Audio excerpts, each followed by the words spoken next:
Hello বন্ধুরা, welcome to our channel পড়ো ও শেখো। সামনেই তোমাদের SSC GD 2026 exam.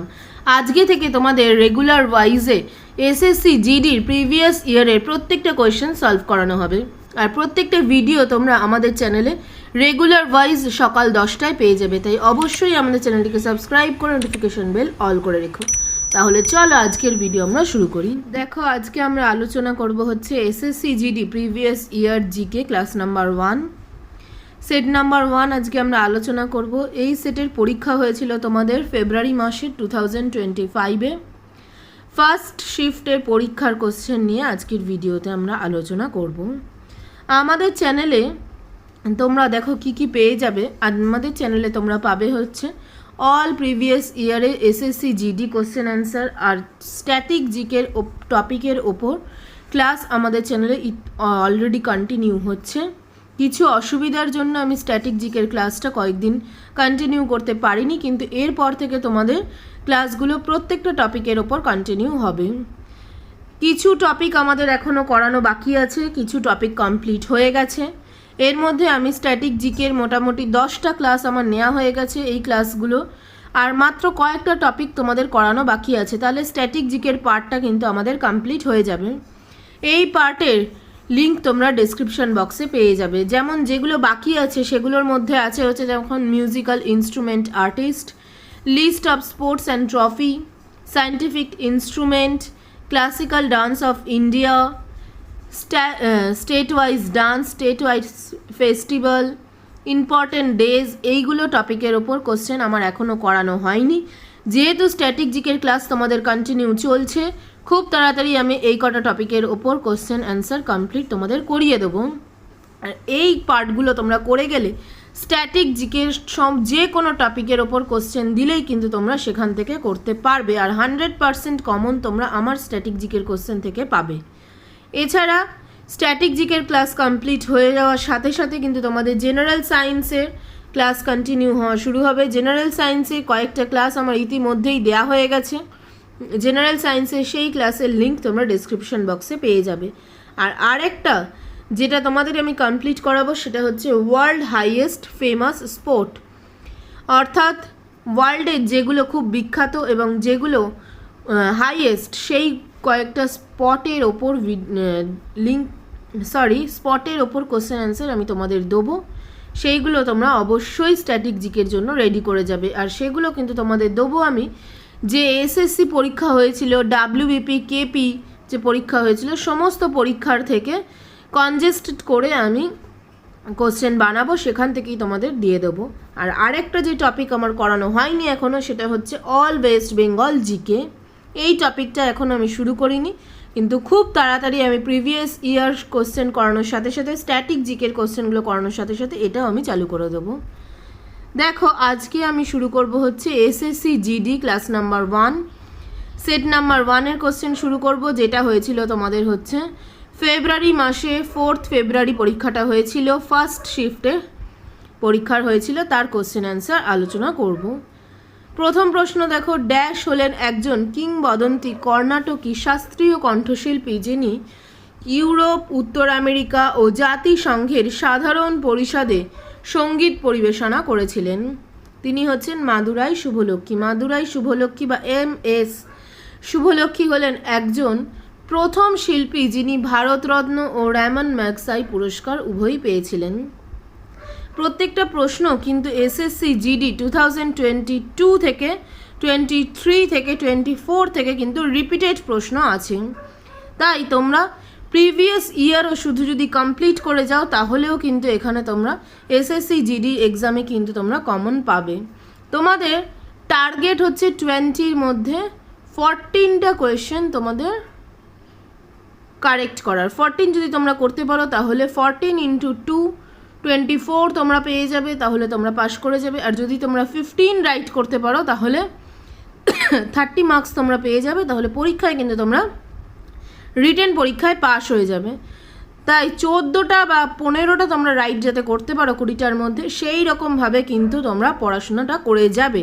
Previous year কিন্তু তোমাদের জন্য খুব ইম্পর্টেন্ট, কারণ এসএসসি প্রত্যেকটা পরীক্ষা কিন্তু প্রিভিয়াস ইয়ার থেকেই ওরা রিপিট করে।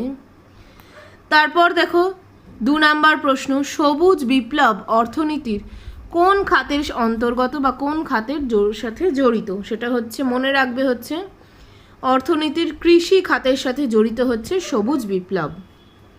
3 নম্বর দেখো, বার্ষিক মল্লপুরম নৃত্য না, মল্লপুরম উৎসব হবে এটা, মল্লপুরম উৎসব ভারতীয় শাস্ত্রীয় নৃত্য ভরতনাট্যম, কুচিপুড়ি, কত্থক, ওডিসি, মোহিনীয়াট্টম ও কথাকলিতে পরিবেশিত হয়। এই উৎসবটি কোথায় আয়োজিত হয়? তাহলে মল্লপুরম উৎসব আয়োজিত হয় হচ্ছে তামিলনাড়ুতে। এটা এসছে static GK festival of state এই টপিকটা থেকে। তারপর দেখো 4 নাম্বার, ভারতের সংবিধানের ভাগ 3 নিচের কোনটির সাথে সম্পর্কিত? ভাগ 3 কোনটির সাথে সম্পর্কিত? সেটা হচ্ছে মৌলিক অধিকার। এই রকম কিছু কিছু আলাদা প্রশ্ন তোমাদের জন্য থাকবে, যেগুলো কিন্তু তোমাদের একটু কঠিন মনে হবে। পারলে করে যেও, না হলে তোমাদের টার্গেট হচ্ছে অ্যাকচুয়াল 20-র মধ্যে 14 অথবা 15 প্রশ্ন রাইট করার। যতটা পারবে ততটাই তোমরা পড়ে যেও। তারপর দেখো 5 নাম্বার, পরীক্ষার সময় অন্যায় আচরণ বা অপরাধের সাথে জড়িত ব্যক্তিদের জন্য পাবলিক এক্সামিনেশন বিল 2024 এর অধীনে নির্দিষ্ট করা জরিমানার পরিমাণ কত? সেটা হচ্ছে 10 লক্ষ টাকা। এরকম কিছু আলাদা প্রশ্ন তোমাদের জন্য দেয়া থাকবে, যেগুলো রিপিটেড প্রশ্ন নয়। সেইগুলো তোমরা যতটা পারবে, যতটা সম্ভব হবে তোমাদের জন্য মুখস্থ করে যেও। আর বাকি কিন্তু তোমাদের বেশিরভাগ রিপিটেড প্রশ্নই দেওয়া থাকে। তারপর দেখো 6 নাম্বার, ভারতের সংবিধানের কোন অনুচ্ছেদগুলি ইউনিয়ন পাবলিক সার্ভিসের সাথে যুক্ত? অনুচ্ছেদ 315 থেকে 323, অপশান সি হচ্ছে রাইট আনসার। 7 নাম্বার দেখো, NBPW হলো লৌহ যুগের সবচেয়ে বেশি ব্যবহৃত মৃৎপাত্র। এর পুরো নাম কি? এটা হচ্ছে ফুল ফর্ম এই টপিকটা থেকে স্ট্যাটিক জিকে, সেখান থেকে এই প্রশ্নটা দিয়েছে। NBPWর ফুল ফর্ম হচ্ছে নর্দার্ন ব্লক পলিশড ওয়ার। আর SSC GDতে প্রিভিয়াস ইয়ারে যে যে ফুল ফর্মগুলো দেওয়া হয়েছিল সেগুলো দেখো, এখানে আমি নিচে লিখে দিয়েছি। RRTS হচ্ছে regional rapid transit system. PVTG হচ্ছে particularly vulnerable tribal group. NEIA হচ্ছে ন্যাশনাল এক্সপোর্ট ইন্স্যুরেন্স অ্যাকাউন্ট। 8 নম্বর দেখে নাও, কোন উদ্ভিদ বিশেষ সহায়তা নিয়ে দেয়ালে উঠতে পারে? আমরা সবাই জানি কুমড়ো গাছ। গোলাপ গাছের জন্য দরকার লাগে না, লেবু গাছের জন্য কোনো সহায়তা দরকার লাগে না, সূর্যমুখী গাছের জন্য লাগে না, কিন্তু কুমড়ো গাছ একমাত্র সেটা কিন্তু তোমার দেয়াল বেয়ে ওঠে, তাই এর জন্য সহায়তা প্রয়োজন। 9 নাম্বার দেখো, প্রধানমন্ত্রী রোজগার প্রসাধন যোজনা কত সালে কার্যকর করা হয়েছিল? সেটা হচ্ছে 2016 সালে। এগুলো কিন্তু প্রত্যেকটা তোমাদের জন্য রিপিটেড প্রশ্ন, তাই শুধুমাত্র তোমরা যদি মনে করো স্ট্যাটিক জিকে টপিক ওয়াইজ পড়বে না, তাহলে শুধু তোমরা প্রিভিয়াস ইয়ার পড়ে গেলেও কিন্তু কমন পেতে পারো, কিন্তু সেটা তোমরা 14টা প্রশ্নই কমন পাবে না। তার জন্য কিন্তু তোমাদের last 10 years previous year complete করতে হবে। তাই তোমরা পারলে টপিক ওয়াইজ কোশ্চেনগুলো পড়ে যেও। তারপর দেখো 10 নাম্বার, ড্যাশ হলো পৃথিবীর সর্বাধিক আর্দ্র দুটি স্থান যেখানে বছরে 1080 সেন্টিমিটারের বেশি বৃষ্টিপাত হয়। সবথেকে বেশি হয় হচ্ছে চেরাপুঞ্জি ও মৌসিনরামে, অপশন বি রাইট আনসার। 11 নম্বর দেখো, 1980 সালে কোন খেলাটিকে বেইজিংয়ে অনুষ্ঠিত 11তম এশিয়ান গেমসের অংশ হিসেবে অন্তর্ভুক্ত করা হয়েছে? সেটা হচ্ছে কাবাডি। এটা স্পোর্টস থেকে নেওয়া হয়েছে। 12 নম্বর দেখো, মাইকেল ফ্যারাডে কত সালে ট্রান্সফর্মার এবং জেনারেটরের কাজ করার পিছনে থাকা তড়িৎ চুম্বকীয় আবেশ নীতিটি আবিষ্কার করেন? উনি করেন হচ্ছে 1831 সালে। 13 নম্বর দেখো, ভারতের প্রথম এশিয়ান গেমস কোথায় অনুষ্ঠিত হয়? এশিয়ান গেমস অনুষ্ঠিত হয় হচ্ছে নয়াদিল্লি। তাহলে দেখতে পাচ্ছ স্পোর্টসের উপর তোমাদের কতগুলো প্রশ্ন আসছে, তাই স্পোর্টস টপিকটা কিন্তু তোমাদের স্ট্যাটিক জিকেতে খুব ইম্পর্টেন্ট। এছাড়া জেনারেল সায়েন্স, স্ট্যাটিক জিকের প্রত্যেকটা টপিকই কিন্তু তোমাদের জন্য ইম্পর্টেন্ট, যে টপিকগুলো অলরেডি তোমাদের ক্লাস চলছে স্ট্যাটিক জিকের ওপর। 14 নম্বর দেখো, তৃতীয় পঞ্চবার্ষিকী পরিকল্পনা কোন প্রথম অর্থনৈতিক সমস্যার মুখোমুখি পড়েছিল যে কারণে সফল করা যায়নি? সেটা হচ্ছে যুদ্ধকালীন ব্যয় ও সম্পদ বরাদ্দ, এই সমস্যার মুখোমুখি পড়েছিল। 15 নম্বর দেখো, 2024 সালে অগস্টে ড্যাশ সুপ্রিম কোর্ট থেকে, ড্যাশ মানে হচ্ছে কে সুপ্রিম কোর্ট থেকে অবসর গ্রহণ করেন এবং যিনি ছিলেন তেলেঙ্গানা রাজ্যের হাইকোর্টের প্রথম মহিলা বিচারপতি ও ভারতের সুপ্রিম কোর্টের নবম মহিলা বিচারপতি, তিনি হলেন হিমা কোহলি। অপশন সি হচ্ছে রাইট আনসার। 16 নম্বর দেখো, ভারত শাসন আইন 1919-এর ভিত্তি প্রস্তুতকারী সুপারিশগুলি পিছনে মুখ্য ব্যক্তিত্ব কারা ছিলেন? মুখ্য ব্যক্তিত্ব ছিলেন হচ্ছে লর্ড চেমসফোর্ড ও এডউইন মন্টেগু।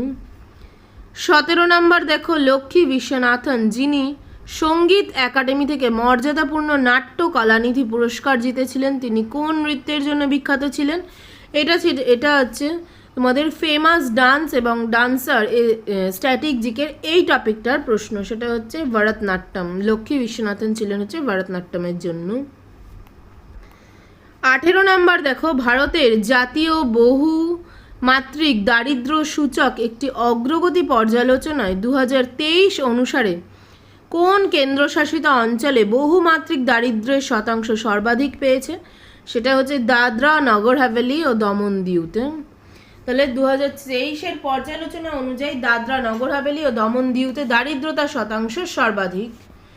19 নম্বর প্রশ্ন দেখো, আজকে শেষ প্রশ্ন। 2022 সালে 2রা অক্টোবর গান্ধীজির কততম জন্মবার্ষিকী পালিত হয়েছিল?